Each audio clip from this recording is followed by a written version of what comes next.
Fala rapaziada do canal UrubuFly, eu sou o Gabriel, estamos chegando aqui para mais um vídeo do Flamengo. Bom, se você não é inscrito, se inscreve no canal, aciona a notificação do sininho e segue o tutorial que está passando aqui na sua tela. Não deixe de compartilhar com seus amigos para que você possa nos ajudar a crescer este canal. Então bora para as notícias do Flamengo. Bora! Domenech elogia a vitória do Flamengo, mas dispara: precisamos melhorar muita coisa. Cara, eu concordo com isso. Eu vou abrir aqui um trechinho, né?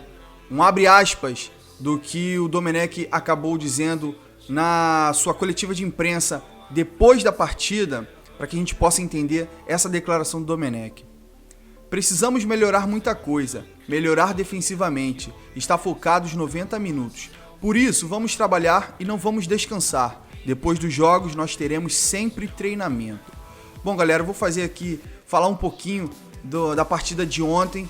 A boa vitória do Flamengo contra o Bahia.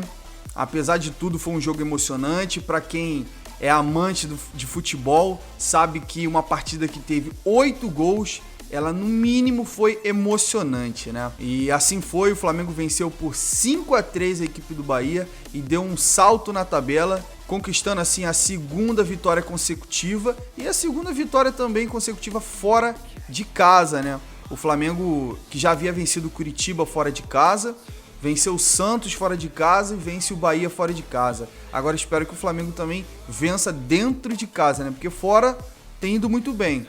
Dentro de casa que tem patinado. Bom, vou abordar aqui alguns tópicos da partida de ontem. Bom, o Flamengo teve uma ótima atuação ofensiva, né?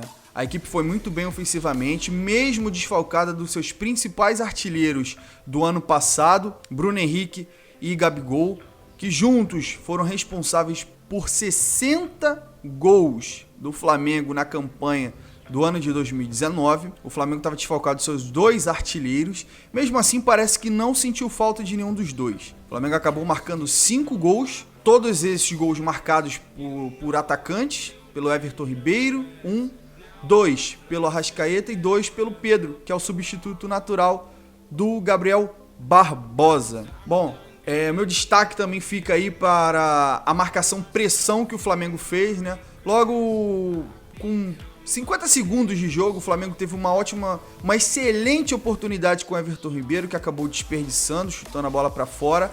E na saída de bola do Bahia, no tiro de meta, o Flamengo se propôs a marcar pressão.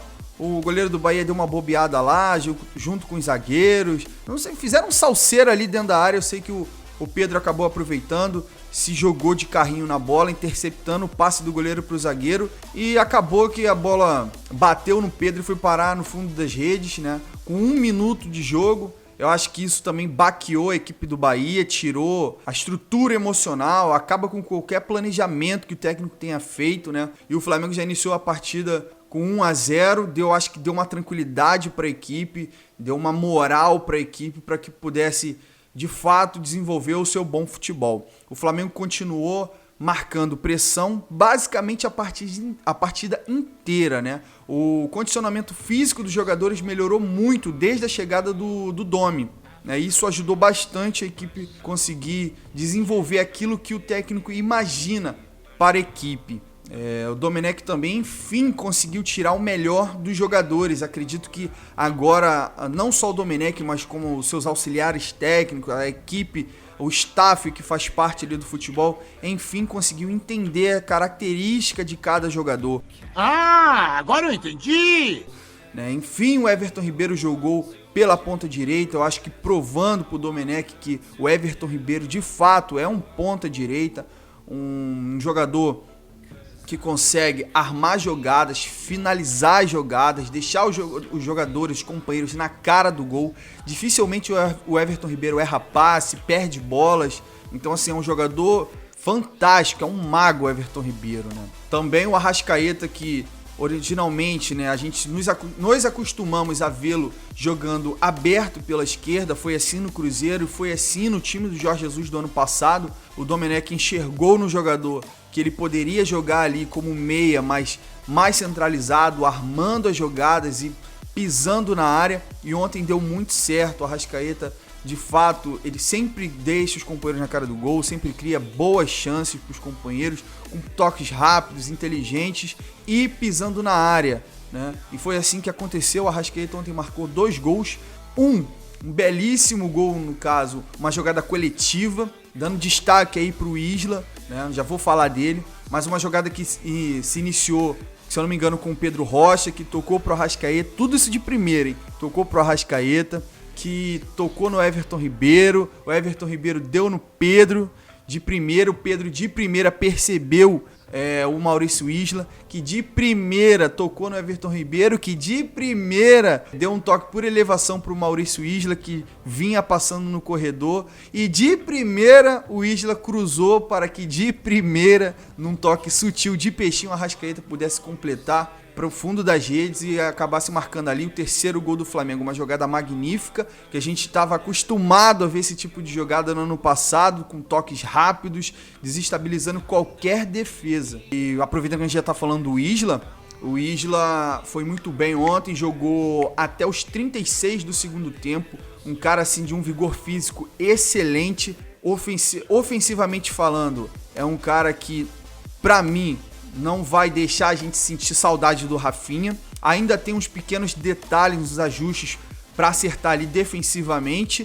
até porque ele não tá tão entrosado assim com o miolo de zaga do Flamengo, mas isso, através dos jogos, nós vamos conseguir ajustar. Inclusive a defesa do Flamengo foi o ponto fraco desse jogo, né? Mas passando a régua no assunto Isla, salvo esses pontos de ainda uns pequenos espaços ali pela direita, para mim o Isla foi uma nota assim de 0 a 10, 9. Uma belíssima estreia como titular, porque ele já tinha estreado contra o Santos, mas uma belíssima estreia como titular. Foi muito acionado ali, fez uma dupla com o Everton Ribeiro muito interessante. Eu acho que a gente vai ter muitas alegrias com o Isla ali na lateral direita. E o ponto fraco do Flamengo, como já disse, foi a defesa, né? Mais uma vez, em alguns lances batendo cabeça. Não só o Léo Pereira, mas como o Ilharão. No primeiro gol do Bahia, o Ilharão se desliga da marcação, e foi o que o Domi falou, precisa estar ligado aos 90 minutos. O Ilharão se desliga da marcação e deixa de marcar ali o Rodriguinho, que estava entre o Ilharão e entre o Léo Pereira e o Rodrigo Caio. O Rodriguinho se posicionou ali entre as linhas de defesa do Flamengo e acabou finalizando, né, um belíssimo gol por parte do Rodriguinho, né? Não tirando os méritos do Bahia, mas ali pelo menos deveria de ter uma marcação mais acirrada no jogador do Bahia. Fora isso, a defesa também pecou em algumas coisas. O jovem goleiro do Flamengo, Gabriel Batista, entrou, não digo que numa enrascada, né? Porque o jogador do Flamengo precisa estar preparado, embora ele seja jovem, mas é uma jovem promessa, já foi convocado para a seleção de base brasileira, já foi campeão inúmeras vezes pelas categorias de base do Flamengo, então precisa estar atento e ligado. Embora o jogador tenha se mostrado muito habilidoso com os pés, no segundo gol do Bahia foi um erro clamoroso. Ele poderia, por segurança, ter socado a bola para escanteio, e quando na verdade eu acredito que ele não percebeu o jogador do Bahia e ele quis socar a bola para que a bola tomasse direção para o Isla, né? Que o Isla pudesse já sair jogando, desse sequência, e ele acabou entregando a bola nos pés do jogador do Bahia e não fechou, né? Ali a primeira trave, o ângulo. A bola ainda teve um desvio no Isla e foi parar no fundo das redes, onde o Flamengo tomava o segundo gol e o jogo poderia ter ficado perigoso, porque o Bahia poderia ter se animado, de repente ali naquele fim de primeiro tempo, e de repente até empatado a partida, né? Acabou o primeiro tempo 3-2, na volta para o segundo tempo o Flamengo voltou ligado, né? Parece que o Domenech deu um sacode na galera para que acordasse, né? E principalmente na defesa, fez uns pequenos ajustes ali, um ou outro, e o Flamengo voltou ligado no 220 para o segundo tempo. Acabou fazendo um belíssimo gol com o Everton Ribeiro. Cara, o Everton Ribeiro é fantástico. Recebeu um lateral do Isla, acabou dando um totozinho, que a gente chama aqui no Rio de Janeiro de deu um lençol no adversário. E, cara, um chute fantástico. O goleiro acabou não vendo droga nenhuma. O goleirinho do Bahia também, diga-se de passagem, não é um goleiro tão confiável assim. Não conheço, mas pela partida de ontem não é um goleiro tão confiável assim.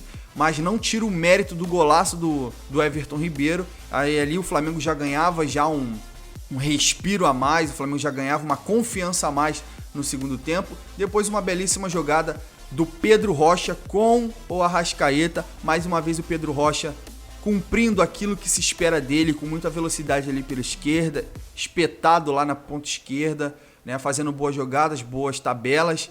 Dentre os atacantes foi o que menos teve destaque, mas mesmo assim acabou dando um belíssimo passe ali para o Arrascaeta, que esse sim, né, merece destaque aqui nosso. Jogou muito bem, vem jogando muito bem o Arrascaeta, né, acabou marcando o segundo gol, um belíssimo gol. Pisou bastante na área, distribuiu muito bem o jogo. Espero que o condicionamento físico dos jogadores do Flamengo aguentem nessa maratona de jogos que vai ser em setembro. Nós temos aí jogos pelo Campeonato Brasileiro e jogos pela Libertadores. Então foi isso, o Flamengo acabou fazendo 5-2. No fim do jogo, aos 36 do segundo tempo, na verdade, Domenech acabou tirando o Isla, né, para preservar o jogador. Não tinha um porquê o jogo tá 5-2 e o jogador jogar o tempo todo, né, um jogador que vem de um tempo parado. Acabou colocando o Lincoln no lugar do Pedro, colocou o Tuller no lugar do Isla. E assim, cara, para que esse negócio de colocar zagueiro na lateral. O Tuller entrou, na primeira falta que fez já ganhou amarelo. Na marcação errou, perdeu uma bola de cabeça, um zagueiro do nível do Tuller, que é jovem, mas que eu tenho total confiança, errou numa bola de cabeça, a zaga também bobeou, os cabeças de áreas ali bobearam e o jogador do Bahia acabou ficando sozinho, arrematando um chute sozinho, da entrada dentro da área do Flamengo, da grande área do Flamengo, né? Fez um belíssimo gol ali de esquerda, o Gabriel Batista não pôde fazer nada nesse lance, né? E depois, quando já estava 5-3, o Tuller ainda foi atrasar uma bola pro Gabriel Batista, de peito, atrasou errado, né, com pouca força. O jogador do Bahia ainda conseguiu chegar primeiro na bola, o goleiro, em vez de sair rasgando tudo, o Gabriel Batista não entendi o que ele quis fazer, escorregou, caiu por cima da bola, uma enrolação ali do caramba. O jogador do Bahia chutou a bola para fora, graças a Deus, porque naquela altura o Bahia faz 5-4, ainda restavam alguns minutinhos para que o Bahia pudesse vir para cima do Flamengo. Uma partida que foi 5-3 denota talvez assim, uma certa tranquilidade na partida, mas se fosse 5-4, acho que as manchetes dos jornais seriam diferentes, né? Mas, contudo, né, o Flamengo foi mal defensivamente, mas acabamos tendo uma belíssima vitória. O time ofensivamente se encontrou bastante e o técnico e o elenco ganham moral para as próximas partidas. Bom, passando a régua aí no assunto Bahia e Flamengo da partida de ontem, do Campeonato Brasileiro, vamos a algumas notícias do Flamengo. A Conmebol altera o local do jogo entre Flamengo e Independiente Del Valle pela Libertadores. O Flamengo reestreia na Libertadores contra o Independiente Del Valle do Equador. A partida marcada para o dia 17 de setembro, 17/9, às 9 horas, válida pela terceira rodada da Libertadores, sofreu uma mudança de local. Antes marcado para o Estádio Olímpico Atahualpa, o confronto agora será no Estádio Rodrigo Paz Delgado da LDU. A informação é do repórter Vene Casagrande, excelente repórter. Vale lembrar que o Flamengo irá enfrentar não só a boa equipe do Del Valle, mas também a altitude de 2.850 metros. O Estádio Olímpico lá também, o Atahualpa, também tinha a mesma altitude, 2.850 metros, né? O negócio é enfrentar a altitude. Além da equipe do Del Valle ser uma excelente equipe, a gente viu isso, né? Antes da pandemia, ainda tem altitude, né? Passando a régua aí nesse assunto, o Flamengo fecha as portas para a saída do Arrascaeta e define preço mínimo a partir de 150 milhões. O Flamengo montou um elenco bastante qualificado, né, no intuito de brigar por todos os títulos da atual temporada. O de Arrascaeta é um dos principais jogadores do plantel rubro-negro, né? E os dirigentes não pretendem liberar o jogador por qualquer quantia. A diretoria estabeleceu a quantia mínima para que possa abrir conversas, né, com outros clubes caso queiram contratar o Arrascaeta, né? Como de costume, o jogador foi sondado por equipes do exterior, somente sondagens. O Flamengo sentou com o empresário do Arrascaeta, o Daniel Fonseca, e estipulou a quantia de 25 milhões de euros, na cotação de hoje, cerca de 157 milhões de reais, para que possa negociar com qualquer outro clube uma possível venda do Arrascaeta. Até então, no momento, né, não tem nenhuma proposta oficial pelo Arrascaeta, somente sondagens, tá? O Arrascaeta foi destaque na vitória de ontem, né, de 5-3 sobre o Bahia.